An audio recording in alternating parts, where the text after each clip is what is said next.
నువ్వేం సంపాదించినావు అని అడిగితే నా పిల్లలే నా ఆస్తి అని చూపెడతారు అయ్యవ్వలు. ఓ పూట తిన్నా తినకున్నా పిల్లలకైతే ఓ ముద్ద పెడుతుంది అమ్మ. ఎంత పెద్ద కష్టం వచ్చినా అడ్డు గోడ లెక్క నిలబడి కాపాడుకుంటాడు నాయన. ఆస్తులు బంగ్లాలు ఏం లేకున్నా పిల్లలుంటే చాలు అనుకుంటారు. కానీ గాళ్ళకేం కష్టాలు వచ్చినాయో గాని గీళ్ళు గిట్ల గోసవడబట్టిరి.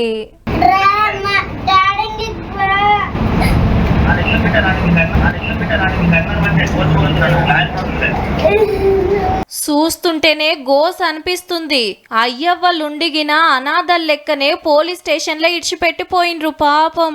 కరీంనగర్ జిల్లా తిమ్మాపూర్లా అమ్మా నాయనలకు పంచాదులయ్యి ఈడికొస్తే ఇంకింత లొల్లయిందట. ఏహే నువ్వొద్దు నీ పిల్లలొద్దు అని పుస్తే మెట్టెలు పడేసిపోయిందట అమ్మ. పోనీ తండ్రన్న దగ్గరికి తీసుకోవాలి కదా.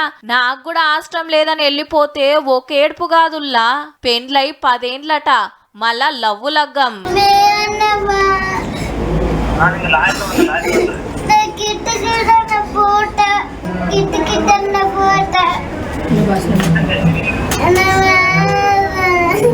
ఆఖరికి నాయనమ్మకు మతలబ్ పంపితే వచ్చి తీసుకుపోయింది.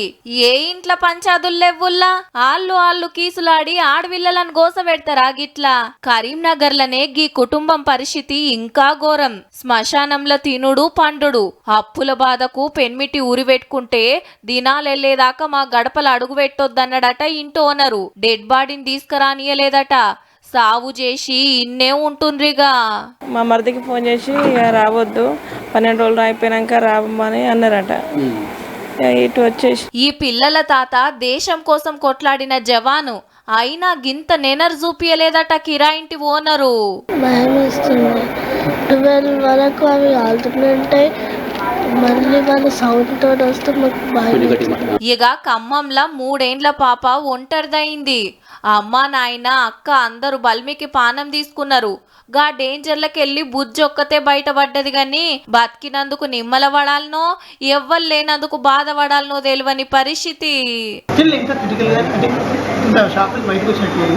ఆడపిల్లలను వదిలేసిన అమ్మా నాయనలు ఈడ ఓనర్ ఇంట్లోకి రానియకుంటే శ్మశానంలో బతుకుతున్న కుటుంబం. ఈడేమో అందరు పోయి అనాథైన బుజ్జి. గీసొంటి బాధలు ఎవ్వలకు రావద్దబ్బా.